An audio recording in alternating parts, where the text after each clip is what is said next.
Antes de empezar con el video, quisiera contarte que actualmente más del 70% de las vistas obtenidas son de personas que no están suscritas. Si estás viendo el video, suscríbete. Ayudarías a crecer el canal y me apoyarías mucho. Es gratis. Solo mueve el cursor hasta el botón inferior y pincha en suscríbete. Vamos, no te llevará más de 5 segundos. Bueno, chicos, buenas tardes a todos los que no había saludado. Vamos a iniciar nuestra clase de hoy. Vamos a seguir avanzando con nuestros contenidos. Vean que estamos a nada de acabar prácticamente. Hoy, 27 de abril del 2022, nos toca trabajar con el tema de solenoides. Un tema bastante sencillo. Nos quedan prácticamente 2 clases para acabar nuestro curso. Entonces, pues vamos por nuestro tema del día de hoy.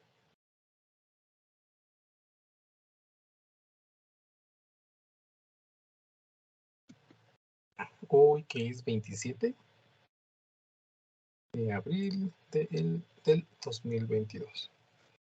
Y vamos a trabajar con solenoides.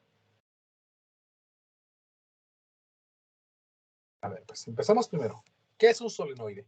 Un solenoide va a ser un conductor que se ha enrollado y por el cual circula corriente. Un solenoide, pues prácticamente es algo como esto.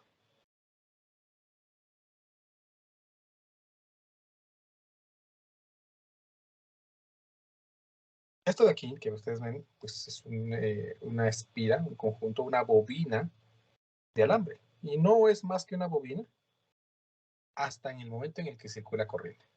Cuando está circulando corriente a través de esta bobina, ignoren estas partes, ¿verdad? Solo nos interesa pues la bobina como tal. Cuando está circulando corriente por esta bobina, entonces esto se convierte en un solenoide. Cuando tiene un material adentro, podría transformarse en un inductor, ¿verdad? Ya no vamos a poder llegar a ver inductancia inevitablemente, pero pues estos elementos de esta bobina se relacionan con un poquito esto, se relaciona con un inductor. Vamos a ver para que sea solo la espira, que solo veamos la espira.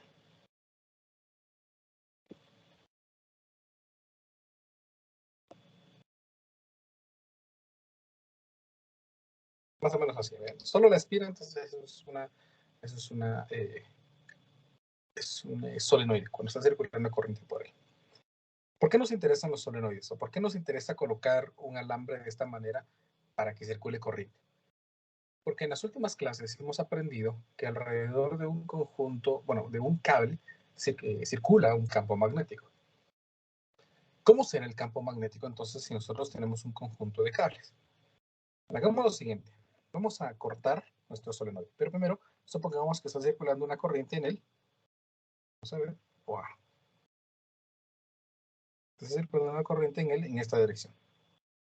Vean, la corriente ingresa por aquí, sigue por este conductor, pasa por aquí, pasa por el otro, pasa por acá. Es como hacer óvalos. Yo nunca pude hacer óvalos en primaria y creo que todavía no puedo. ¿Sí? Ahí pasaría la corriente circularía a través de todo ese conductor. Entonces, vean que tenemos, ¿cuántas espiras? Tenemos una espira, 2 espiras, 3 espiras, 4 espiras, 5 espiras y 6 espiras. Hagámosle un corte al inductor, perdón, al solenoide. Cortémoslo aquí, ¿ven?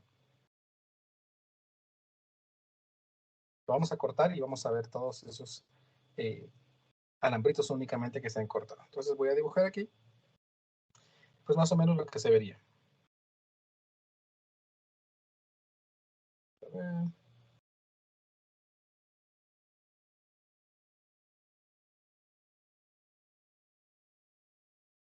Dijimos que tiene 6 espiras, entonces voy a dibujar aquí 6 cables pegaditos entre sí.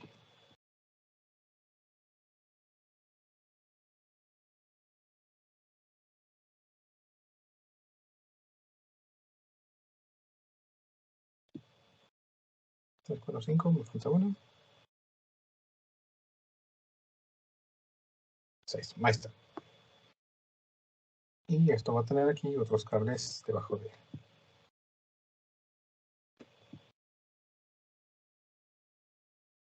Más o menos va a quedar así, ¿ven?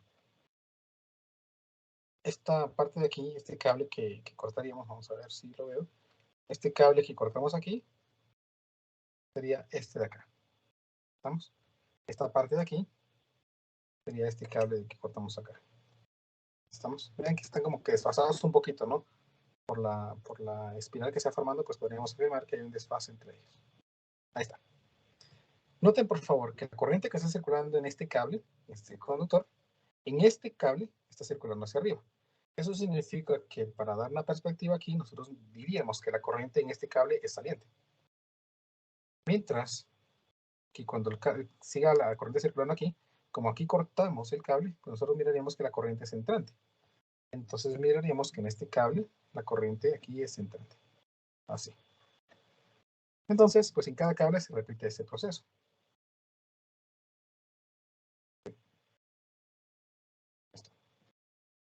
Mientras que en los de abajo la corriente es entrante en todo momento, en los cables de arriba la corriente es saliente. Bueno, ¿por qué dijimos que nos interesaba esto? Porque alrededor de cada cable está circulando un campo magnético circulante. De acuerdo a la regla de la mano derecha, como la corriente aquí saliente, si mi pulgar sale, pues mis 4 dedos se pueden circular en esta manera. Por lo tanto, vean, en cada cable aquí se está formando un campo magnético. Cada cable está generando un campo magnético. Y la ventaja de estos campos es que se pueden combinar entre sí. Supongan, vamos a tomar aquí, por ejemplo, este cable, este de aquí, que va a ser nuestro análisis. Y pensemos que vamos a examinar un punto afuera de la espiral y vamos a analizar un punto dentro de la espiral. A ver, de acuerdo a la ley de Biot-Savart y a la ley de Ampère, pues dijimos que aquí está circulando un campo magnético alrededor del cable, en este caso en esta dirección. Por lo tanto, en este punto, pues se está generando un campo magnético hacia la derecha, desde la perspectiva que nosotros lo estamos viendo. ¿Sí? Mientras que en esta parte de arriba se está generando un campo magnético hacia la izquierda. Ahí está. Campo magnético, pues si suponemos que estamos a la misma distancia, pues tienen la misma magnitud. Pero ya vamos a calcular y todo eso. Supónganse que queremos calcular la contribución de este cable que está a la par también en este punto. Bueno, en este punto pues está circulando un campo magnético también en esta dirección. Por lo tanto, en este punto, pues también hay un campo magnético que contribuye en esta dirección. Por lo menos una parte, ¿no? La mayor parte contribuye en esta dirección. Eso significa que debido a estos dos cables, ¿bien? Debido a estos dos cables, el campo magnético en este punto se incrementa. Y debido a este, pues también hay otro incremento por ser la misma dirección. Y cada uno de los cables que se encuentra aquí está contribuyendo para que este campo magnético en el centro del solenoide apunte en la misma dirección. ¿Y qué pasa en el exterior? Pues en el exterior pasa algo muy parecido. Vean que este cable, contribuye al campo en esta dirección. ¿Verdad? Es decir, todos estos cables contribuyen para el campo en esta dirección. Bueno, ya analizamos esta parte. Ahora analicemos la contribución de estos cables que están acá abajo a esos dos espacios, tanto al superior como al interior. Al exterior y al interior. Supónganse que tomamos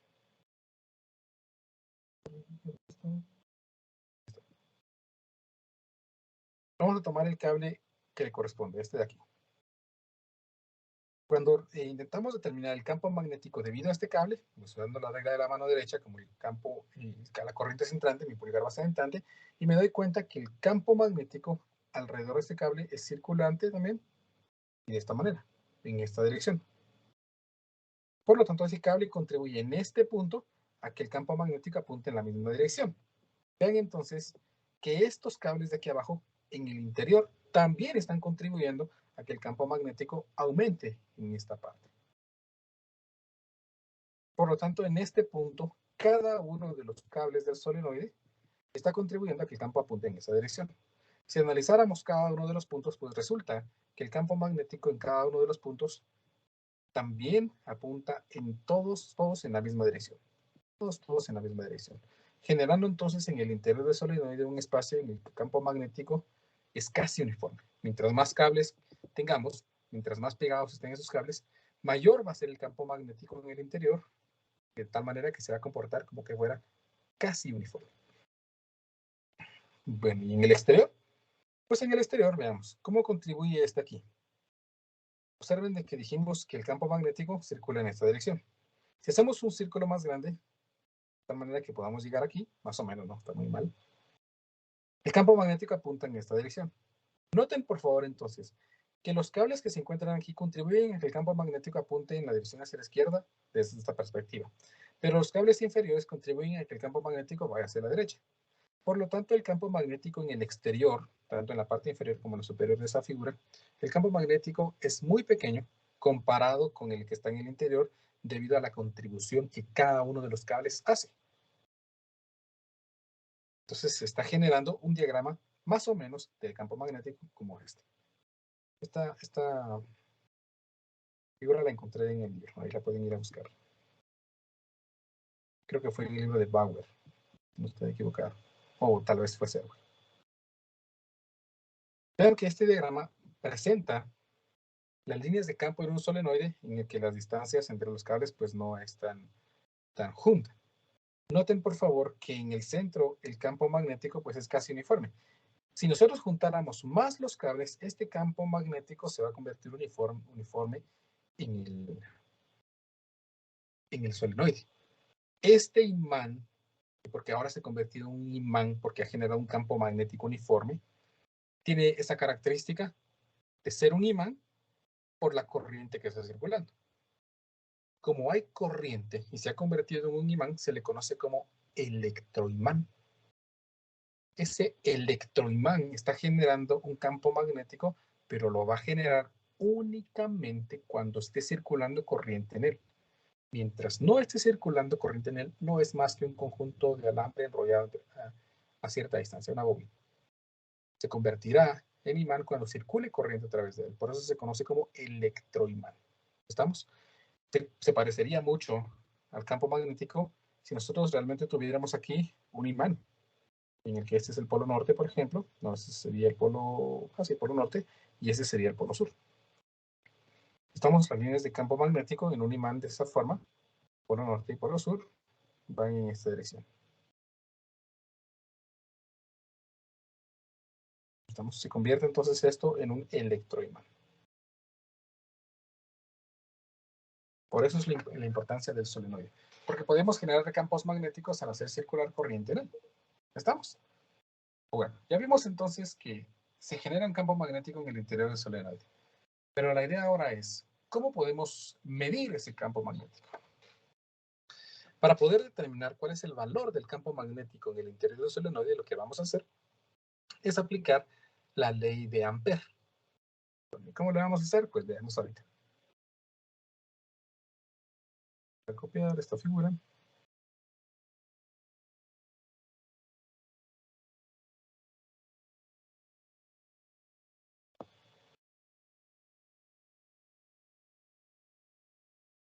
Ahí está. Borraré estas flechas que no me sirven. Muy bien. Vemos entonces que en el interior del solenoide el campo magnético es muy grande. ¿Qué vamos a hacer? Pues voy a utilizar la ley de Ampère para determinar ese campo magnético porque dijimos que la ley de Ampère relaciona campos magnéticos y corrientes. Y aquí tenemos una corriente generada, no, un campo magnético generado por una corriente. Entonces veamos. Voy a dibujar aquí una espira, una trayectoria cerrada que abarque los cables que generan al solenoide. Pero solo unos, ¿ven? Estoy tomando estas superficies, estas trayectorias cerradas, esta trayectoria amperiana. Debido a que el campo magnético apunta en esta dirección, pues esa dirección va a ser la dirección en la que vamos a definir nuestra trayectoria. Bien, vamos a suponer que aquí se mueve en esta dirección, por lo tanto en esta parte es para abajo, en este cable inferior es hacia la izquierda y en este cable derecho es hacia arriba, para ver que completamos nuestra trayectoria. La ley de Ampère me solicita que utilice una trayectoria cerrada, por eso es que la hemos usado. Recuerden que la ley de Ampère afirma que la integral a través de una trayectoria cerrada del producto punto entre el campo magnético y el diferencial de arco siempre es la permeabilidad por la intensidad de la corriente, independientemente de la trayectoria que sigamos. Habíamos practicado ejercicios en los que usábamos una trayectoria circular, ¿verdad? Hicimos varios con trayectorias circulares. Pero, ¿qué pasa cuando son trayectorias rectangulares? Pues eso es lo que vamos a intentar ver ahorita. Vamos a borrar, así no.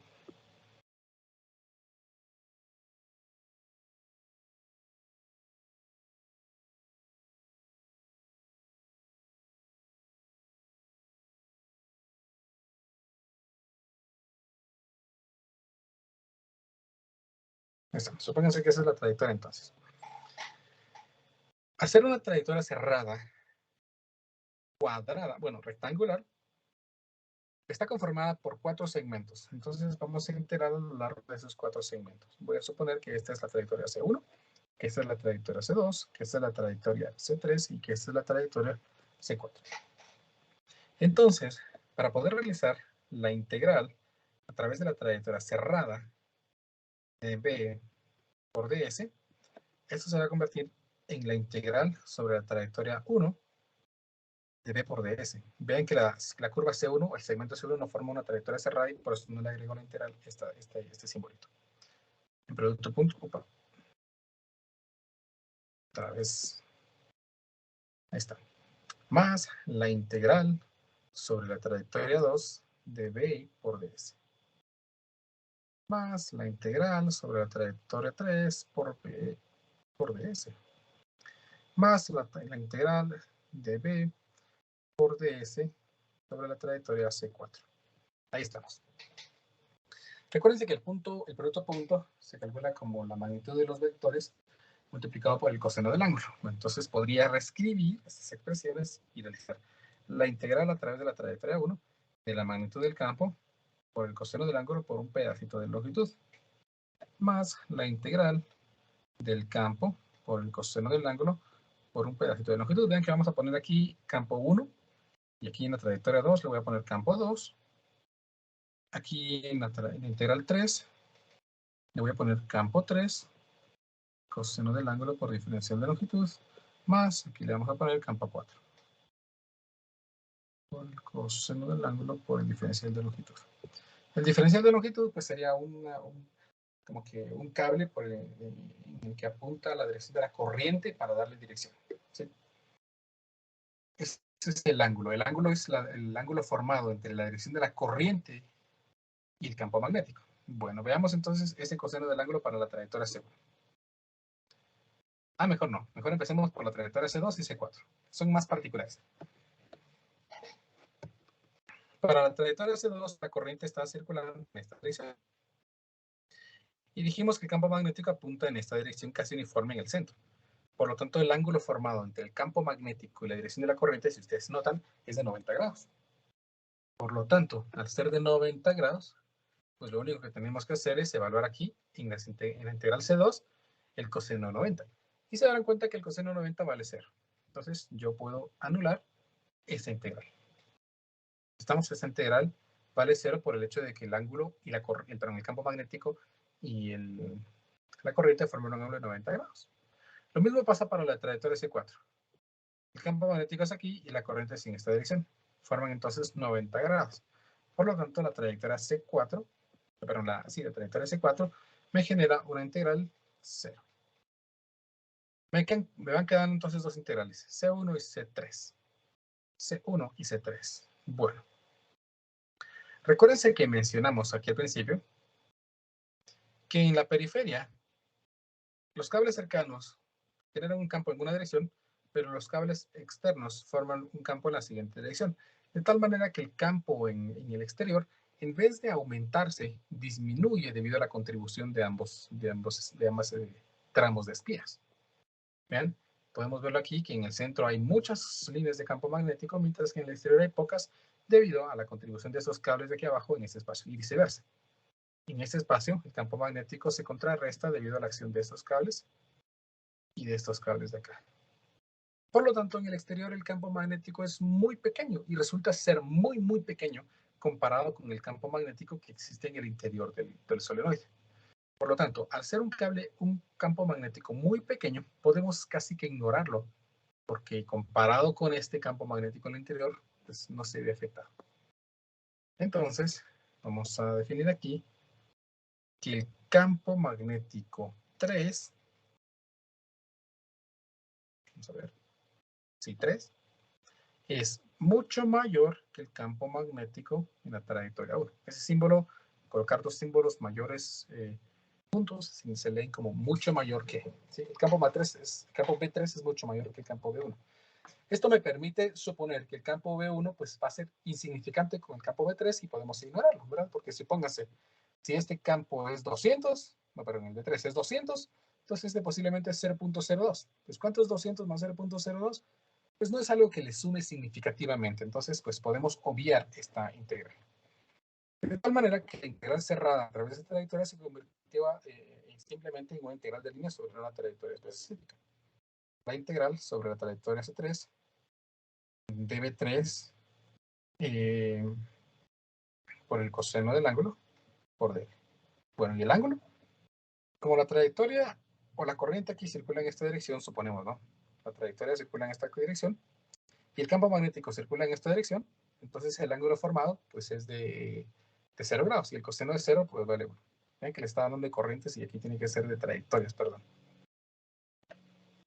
Entonces aquí me quedaría la integral de B3 por un pedacito de longitud. B3 es casi uniforme en el interior del solenoide. Casi uniforme, casi constante. Lo suficientemente constante para poder sacarlo de la integral. Y escribir aquí entonces que el campo 3 y la integral de dl. Y la integral de dl es simplemente pues L. Es decir, que aquí me queda que esa integral da como resultado B3 multiplicado por la longitud. Pero según la ley de Ampère, el resultado de la integral debe ser permeabilidad o corriente. Entonces aquí me va a quedar, esto es igual a la permeabilidad magnética por la intensidad de la corriente. Pero recuérdense, la ley de Ampère me dice que tengo que tomar las corrientes encerradas por la trayectoria amperiana. La trayectoria amperiana es esta de aquí. ¿Cuántas corrientes hemos encerrado? Pues de acuerdo a este ejemplo, pues es 1, 2, 3, 4, 5, 6. Pero los solenoides no tienen 6 vueltas, pueden tener más vueltas, pueden tener 1000 vueltas, pueden tener 4 vueltas. Tienen muchas vueltas. Entonces, en general, esta expresión la podríamos escribir como el campo magnético en el interior del solenoide multiplicado por la longitud del solenoide es igual a la permeabilidad del espacio libre por el número de espiras que tiene, por el número de corrientes, que es que lleva el número de espiras, multiplicado por la corriente que circula en el conductor. Finalmente, entonces, el campo magnético en el interior del solenoide se expresa como la permeabilidad por el número de espiras por la intensidad de corriente dividido la longitud del solenoide. Siendo la longitud del solenoide la distancia esta de aquí. Estamos, no la longitud del cable, ¿verdad? Es la longitud del solenoide. Y en el número de espiras que tiene el solenoide. Entonces, esta expresión me define el campo magnético en el interior de un solenoide.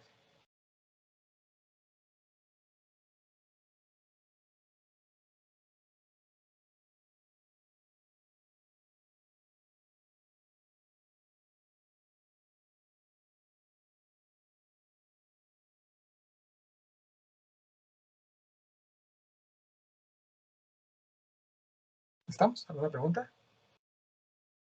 En el libro es probable que ustedes encuentren esta expresión de otra forma.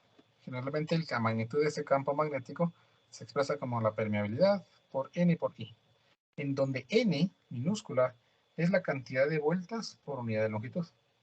Entonces es probable que encuentren de esta manera, no se van a fijar, o tal vez con N mayúscula, no se aflijan, pues que prácticamente yo prefiero utilizar esta, dando la cantidad de espiras y la cantidad de longitud. Hay problemas en que lo que les voy a decir, un solenoide con 3 espiras por cada metro, por ejemplo, o 20 espiras por metro, entonces ahí me están dando esta N, ¿no? La cantidad de espiras por unidad de longitud. Bueno, entonces, practiquemos esta ecuación realizando un ejemplo.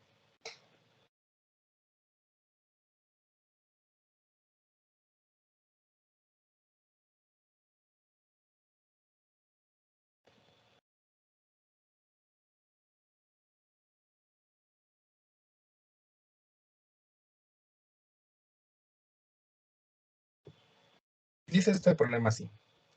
¿Qué corriente se requiere en los embobinados, o sea, las vueltas, ¿no?, de un solenoide que tiene 1000 vueltas distribuidas uniformemente en toda una longitud de 0.4 metros.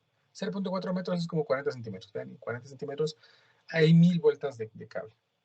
Para producir en el centro del solenoide un campo magnético de 1 por 10 a la menos 4 teslas.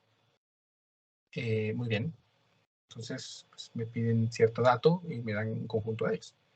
¿Qué corriente se requiere para los numerados de un solenoide que tiene 1000 vueltas? Ese 1000 vueltas se refiere a la cantidad de espiras que tiene ese solenoide. Entonces, en este caso, pues N vale 1000. Distribuidas uniformemente en toda una longitud de 40 metros, de 0.40 metros. Eso es la longitud del solenoide. 0.4 metros. Para producir en el centro del solenoide un campo magnético de 1 por 10 a la menos 4 teslas. Me dan el campo magnético. 1 por 10 a la menos 4 teslas. ¿Qué piden? La intensidad de la corriente. Usemos la ecuación que acabamos de aprender. Dijimos que el campo magnético es la permeabilidad por el número de espiras por la intensidad de la corriente dividido la longitud. Pues como quiero ahora la corriente sería el campo magnético por la longitud dividido la permeabilidad por el número de vueltas. En este caso, entonces, la corriente sería el campo magnético. El problema me lo proporciona 1 por 10 a la menos 4 teslas. Por la longitud, 0.4 metros. Dividido la permeabilidad. Recuérdense, la permeabilidad del espacio libre, la permeabilidad magnética del espacio libre es 4pi por 10 a la menos 7 teslas metros sobre amperio. Multiplicado por el número de vueltas que el problema me dice que son 1000. Noten por favor que aquí se cancela metro con metro, se cancela tesla con tesla, y por sándwich me queda la corriente descrita como amperios. Entonces aquí la corriente sería de, veamos cuánto me da en la calculadora. Vamos a ver. Me queda 1 por 10 a la menos 4. Sí, por 0.4. Dividido 4pi por 10 elevado a la menos 7. Todo eso multiplicado por 1000. Si no estoy equivocado, entonces así está la corriente. Le podemos poner de 1000 y me quedaría de 31.83 miliamperios. Con eso entonces podemos generar un campo magnético de 1 por 10 a la menos 4 teslas. ¿Me explico? ¿Alguna pregunta sobre este problema?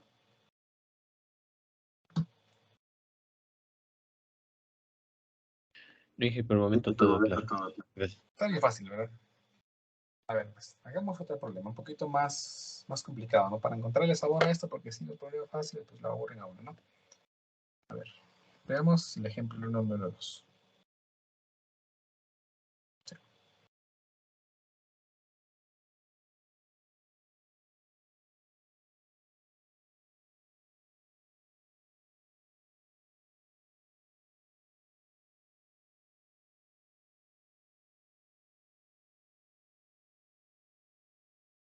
A ver, dice este problema así. Un solenoide de 10 centímetros de diámetro y 75 centímetros de largo está hecho de alambre de cobre. Alambre de cobre, noten esta parte importante. De 0.1 centímetros de diámetro. O sea, de 1 milímetro, ¿no? Con aislamiento muy delgado. Es decir, tienen en sus paredes aislamiento muy delgado que hacen que la corriente no circule por los cables adyacentes a él. Con vueltas adyacentes que se tocan mutuamente. ¿Qué potencia debe entregar al solenoide si debe producir un campo de 8 militeslas en su centro? Vean qué intenso el problema. ¿Qué potencia dice? ¿Qué potencia? Pero si nosotros estamos viendo corrientes. Bueno. Para poder comprender bien este problema, vamos a suponer que vamos a copiar que hemos quitado las patitas. Vamos a suponer que el inductor, no estoy con inductor, que el solenoide que el problema me proporciona es este. Supónganse que es, ¿verdad? Por supuesto no coincide el número de espiras ni la longitud, pero nada, supónganse solamente figurativamente que es nuestro solenoide. ¿Qué problemas o qué detalles me da el problema? Pues me dice que tiene 10 centímetros de diámetro. Bueno, entonces el problema me está diciendo que la distancia de aquí para acá, vean, es de 10 centímetros. Muy bien, ¿qué más? Me dice que tiene 75 centímetros de largo. Muy bien, eso significa que de aquí hacia acá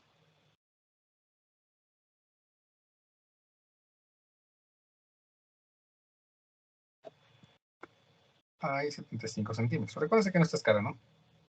Ni siquiera van a coincidir el número de vueltas.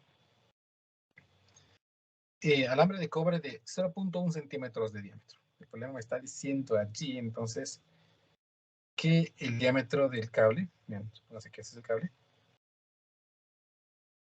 que este diámetro es de 0.1 centímetros. Ahí está. Y creo que eso. El alambre se enrolla en un tubo de cartón en una sola capa. Vean que como tiene 10 centímetros, es como que este cartoncito que queda del papel higiénico, pues ustedes enrollaran allí el cable, ¿verdad?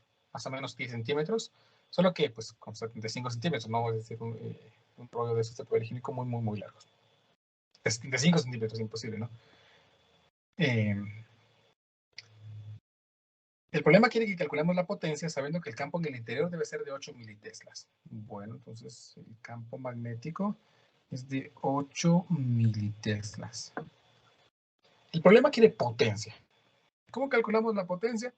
Pues recordemos que aquí de la ley de Ohm, recordamos que dijimos que la potencia no es más que la corriente multiplicado por la diferencia de potencial. Bueno, sí, ya me recordé de eso. Tal vez no me acuerdo, pues, pero yo me acuerdo que usted lo dijo. O si usted lo dice, pues es verdad, dirán ustedes. Pero el problema es que no tengo la corriente y no tengo la diferencia de potencial. Bueno, pero si se recuerdan, habrán tal vez ya empezado a escarbar en su memoria, que hablamos de que para estas expresiones de potencia existen 3 diferentes ecuaciones. Otra ecuación me dice que la corriente al cuadrado multiplicado por la resistencia es la potencia.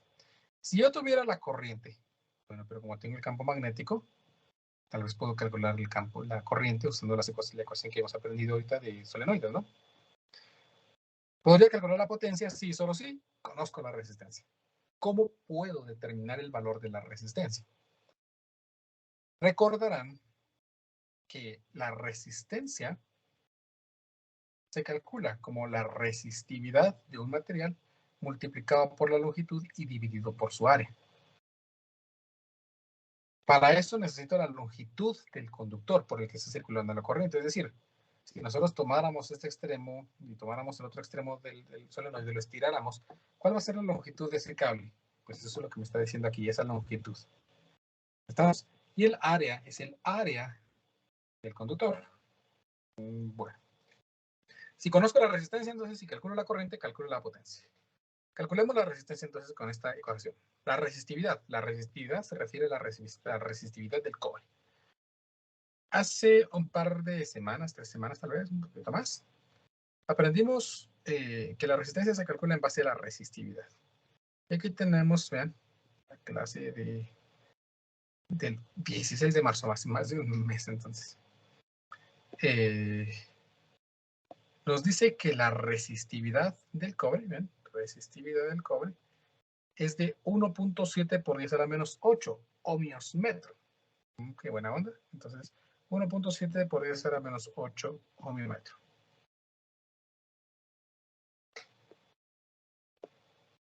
Entonces vamos a colocar aquí que la resistividad del cobre es 1.7 por 10 a la menos 8 ohmio por metro. Muy bien. ¿Y la longitud?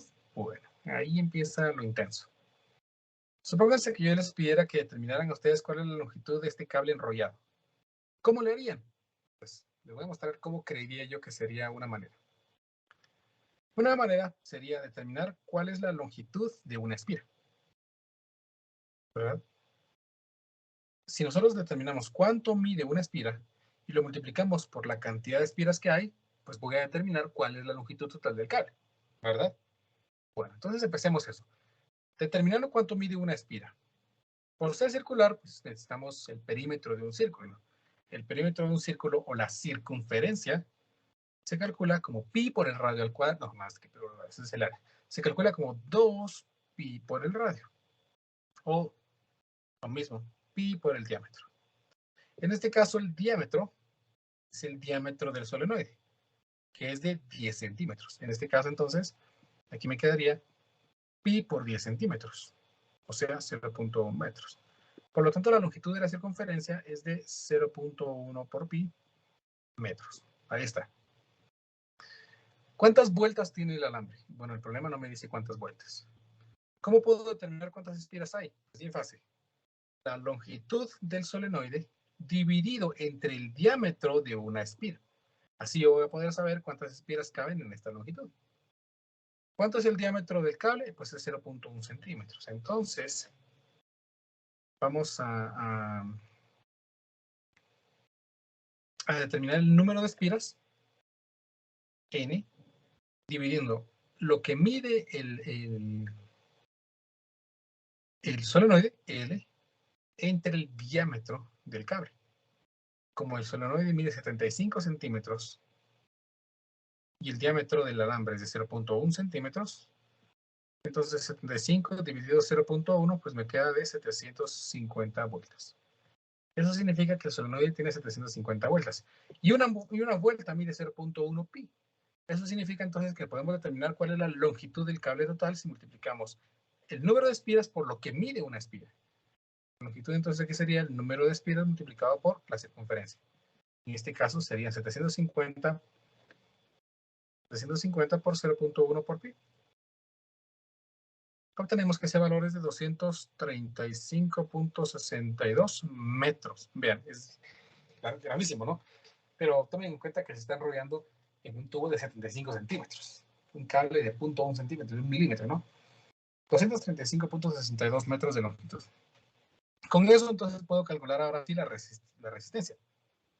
Porque la resistencia dijimos que es la resistividad, que lo vimos en la tabla, que es de 1.7 por 10 a la menos 8 ohmios por metro, multiplicado por la longitud, que es lo que acabamos de calcular, 235.62 metros, dividido el área, que sería pi cuartos por el diámetro del cable al cuadrado, que es 0.1 por 10 a la menos 2 metros al cuadrado. Veamos cuánto es esto. 1.7 por 10 a la menos 8 multiplicado por 235.62 y dividido entre pi cuartos por el diámetro, 0.1 por 10 a la menos 2. Todo esto al cuadrado. Entonces, si no estoy equivocado, ahí está el valor de la resistencia, ¿ven? La resistencia es de 5.1 ohmios. Muy bien. ¿Con esa resistencia qué hago? Pues con esa resistencia ya necesito ahora la corriente para la potencia. ¿Cómo calculo la corriente? Para calcular la corriente vamos a usar la ecuación que acabamos de comprender, el campo magnético en el interior de un solenoide. Dijimos que el campo magnético se calcula como la permeabilidad por el número de espiras, por la intensidad de la corriente dividido la longitud. Y tenemos todos los elementos. La intensidad de corriente necesito. El número de espiras ya lo calculé, son 750 vueltas. La longitud son 0.75 centímetros. La constante es constante. Y el campo magnético, el problema me indica que requiere de que sea de 1 por 10 a la menos 4 teslas. No, no es cierto. De 8 militeslas, perdón, es el problema anterior. De 8 militeslas. Entonces, despejemos aquí la corriente. La corriente sería igual al campo multiplicado por la longitud del solenoide dividido la permeabilidad magnética por el número de espiras. En este caso sería el campo magnético 8 militeslas por la longitud 75 centímetros dividido la permeabilidad 4 pi por 10 a la menos 7 teslas metros sobre amperio por el número de vueltas que ya vimos que son 750. Quiero ver si es cierto. Sí, 750. Entonces, con esto determinamos la intensidad de la corriente. Me queda aquí 8 por 10 a la menos 3 por 75 por 10 a la menos 2 dividido 4pi por 10 elevado a la menos 7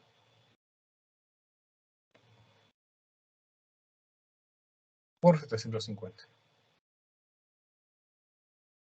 Eso me da un valor de 6.37 amperios. Y finalmente calculo lo que el problema pide, la potencia. Corriente al cuadrado multiplicado por resistencia. Entonces, la potencia sería la corriente al cuadrado, de 6.37 amperios al cuadrado, 6.37 amperios al cuadrado, multiplicado por la resistencia, que era de 5.1 ohmios. Aquí en la calculadora tengo ese resultado. Entonces, la potencia sería al cuadrado por 5.1. Me queda que la potencia es de 206.7 watts. Y así hemos resuelto entonces este problema. ¿Me explico? ¿Alguna pregunta?